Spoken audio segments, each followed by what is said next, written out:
Hi friends, welcome back to my channel. ഇന്ന് ഞാൻ വന്നിട്ടുള്ളത് വളരെ എളുപ്പത്തിൽ ഉണ്ടാക്കിയെടുക്കാൻ പറ്റുന്ന ഒരു അടിപൊളി റെസിപ്പി ആയിട്ടാണ് കേട്ടോ. അപ്പോൾ വീഡിയോയിലോട്ട് പോയാലോ?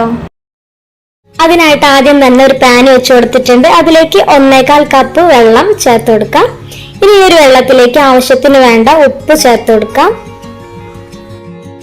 ഇനി ഇതിലേക്ക് 1 ടീസ്പൂൺ നെയ്യ് ചേർത്ത് കൊടുക്കുന്നുണ്ട്. എന്നിട്ടൊന്ന് മിക്സ് ചെയ്തിട്ടെടുക്കാം. ഇനി വെള്ളം ഒന്ന് തിളപ്പിച്ചിട്ടെടുക്കണം. വെള്ളം ഒന്ന് തിളച്ചു വന്ന് തുടങ്ങുന്ന സമയത്ത് ചേർത്ത് കൊടുക്കുന്നത് അരിപ്പൊടിയാണ് കേട്ടോ. ഞാനിവിടെ 1 കപ്പ് അരിപ്പൊടിയാണ് എടുത്തിട്ടുള്ളത്. നമ്മൾ പത്തിരിക്കൊക്കെ എടുക്കുന്ന പൊടി ഉണ്ടല്ലോ, അപ്പൊ വറുത്ത പൊടിയാണെങ്കിലും വറുക്കാത്ത പൊടിയാണെങ്കിലും ഒന്നും കുഴപ്പമില്ല. എന്നിട്ട് കുറഞ്ഞ ഫ്ലെയിമിൽ ഇട്ടിട്ട് നന്നായിട്ട് ഒന്ന് മിക്സ് ചെയ്തിട്ട് എടുക്കാം.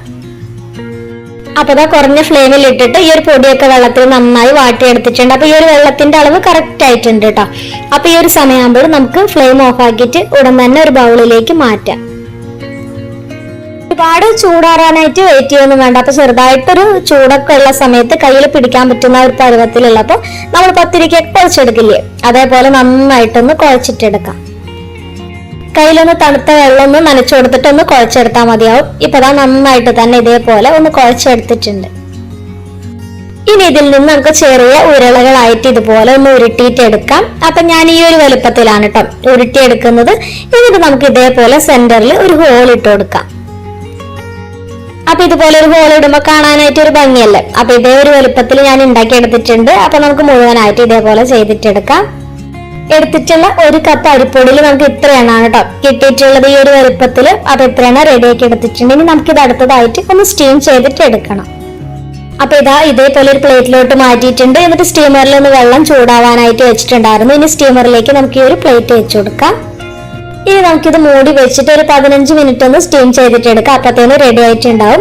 അപ്പൊ ഇതൊന്ന് റെഡിയായി വരുന്ന സമയത്തേന് നമുക്ക് ഒരു അരപ്പ് റെഡിയാക്കി എടുക്കണം. അപ്പൊ ഞാനിവിടെ ഒരു മിക്സിയുടെ ജാറിലേക്ക് 1 കപ്പ് തേങ്ങ ചിരകിയത് ചേർത്ത് കൊടുക്കുന്നുണ്ട്.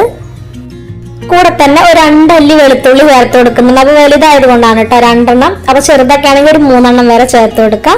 പിന്നെ ഇതിലേക്ക് 1 ടീസ്പൂൺ കാശ്മീരി മുളക് പൊടി ചേർത്ത് കൊടുക്കാം. ഇനി നമുക്കിതൊന്ന് ചതച്ചിട്ട് എടുക്കണം. അപ്പൊ നമ്മുടെ തേങ്ങയൊക്കെ നന്നായിട്ട് തന്നെ ഇതുപോലെ ഈ ഒരു പരുവത്തിലൊന്ന് ചതച്ചെടുത്ത് കൊണ്ടുവന്നിട്ടുണ്ട്. അപ്പൊ ഇത്ര തന്നെ മതി. ഇപ്പൊ ഒരു 15 മിനിറ്റ് കഴിഞ്ഞിട്ടുണ്ട്. ഓഫ് ചെയ്തിട്ടുണ്ട് കേട്ടോ. ഇപ്പൊ നല്ല പോലെ തന്നെ വെന്ത് വന്നിട്ടുണ്ട്. ഇനി നമുക്ക് ഉടൻ തന്നെ സ്റ്റീമറിൽ നിന്ന് എടുത്ത് മാറ്റാം. ചൂടുള്ള സമയത്ത് ഒന്ന് ഒട്ടിപ്പിടിക്കുന്ന പോലെ ഉണ്ടാവും. ചെറുതായിട്ടൊന്ന് ചൂടാറി വരുന്ന സമയത്ത് കണ്ടില്ലേ, പ്ലേറ്റിൽ നിന്നൊക്കെ ഇതുപോലെ നമുക്ക് തനിയെ തന്നെ വിട്ടുവരും. ഇനി അടുത്തതായിട്ട് ഒരു പാൻ വെച്ച് കൊടുത്തിട്ടുണ്ട്. അതിലേക്ക് 1 ടേബിൾ സ്പൂൺ വെളിച്ചെണ്ണ ചേർത്ത് കൊടുക്കാം. ഇനി വെളിച്ചെണ്ണ ചൂടായിട്ട് വരുമ്പോൾ ഒരു 1/4 ടീസ്പൂൺ കടുക് ചേർത്ത് കൊടുക്കാം. കടുക് പൊട്ടി വരുമ്പോൾ കുറച്ച് കറിവേപ്പില, 2 പച്ചമുളക് കീറിയതും കൂടി ചേർത്ത് കൊടുക്കാം. കൂടെ തന്നെ നമ്മൾ അരച്ച് വെച്ചിട്ടുള്ള തേങ്ങയുടെ മിക്സ് ഉണ്ടല്ലോ, അതും കൂടെ ചേർത്ത് കൊടുക്കാം. ഇനി എല്ലാം കൂടി നന്നായിട്ടൊന്ന് മിക്സ് ചെയ്തിട്ട് എടുക്കാം. അപ്പൊ കുറഞ്ഞ ഫ്ലെയിമിലാക്കിയിട്ട് ആ തേങ്ങയുടെ ഒരു പച്ചമണൊക്കെ ഉണ്ടല്ലോ, ആ പച്ചമണം മാറുന്നത് വരെ നന്നായിട്ട് നമുക്ക് ഇതുപോലെ ഒന്ന് ഇളക്കി കൊടുക്കാം. അപ്പൊ ഈ ഒരു മസാലയിലേക്ക് നമ്മൾ ഉപ്പ് ചേർത്ത് കൊടുത്തിട്ടില്ലല്ലോ, അപ്പൊ ഇതിലേക്ക് ആവശ്യത്തിന് വേണ്ട ഉപ്പ് മാത്രം ചേർത്ത് കൊടുത്തിട്ട് ഒന്നും കൂടെ ഇളക്കി കൊടുക്കാം. ഇപ്പൊ തേങ്ങയുടെ പച്ചമണൊക്കെ ഒന്ന് മാറി വന്നിട്ടുണ്ട്. ഈ ഒരു സമയത്ത് നമ്മൾ നേരത്തെ റെഡിയാക്കി വെച്ചിട്ടുള്ള നമ്മുടെ കൊഴുക്കട്ട ഉണ്ടല്ലോ, അത് ഇതിലേക്ക് ചേർത്ത് കൊടുക്കാം. ഇത് ചേർത്ത് കൊടുത്തതിന് ശേഷം നമുക്ക് നന്നായിട്ട് തന്നെ ഒന്ന് മിക്സ് ചെയ്തിട്ടെടുക്കാം. കുറഞ്ഞ ഫ്ലെയിമിൽ ഒരു 3-4 മിനിറ്റ് നമുക്കിതൊന്ന് മിക്സ് ചെയ്തിട്ടെടുക്കാം. നമ്മൾ ആ ഹോൾസ് ഇട്ട് കൊടുത്തത് കൊണ്ട് തന്നെ അതിന്റെ ഉള്ളിലൊക്കെ ആ തേങ്ങയുടെ മിക്സും ഒക്കെ വരുമ്പോൾ നല്ല സൂപ്പർ ടേസ്റ്റ് ആയിരിക്കും. അപ്പൊ നമുക്കിതൊന്ന് മൂടി വെച്ചിട്ട് 2 മിനിറ്റ് ഒന്ന് കുക്ക് ചെയ്തിട്ടെടുക്കാം. 2 മിനിറ്റ് അടച്ചു വെച്ചിട്ടൊന്ന് കുക്ക് ചെയ്തെടുത്തിട്ടുണ്ടായിരുന്നു. അപ്പൊ ആ തേങ്ങയുടെ മിക്സ് ഒക്കെ നല്ല പോലെ തന്നെ നമ്മുടെ ഈ ഒരു കൊഴുക്കട്ടയില് സൂപ്പറായിട്ട് പിടിച്ചു വന്നിട്ടുണ്ട്. ഇനി നമുക്ക് ഫ്ലെയിം ഓഫ് ആക്കി കൊടുക്കാം. അപ്പൊ നമ്മുടെ സൂപ്പർ ടേസ്റ്റി ആയിട്ടുള്ള എളുപ്പത്തിൽ ഉണ്ടാക്കാൻ പറ്റുന്ന ബ്രേക്ക്ഫാസ്റ്റ് ഇവിടെ റെഡി ആയിട്ടുണ്ട്.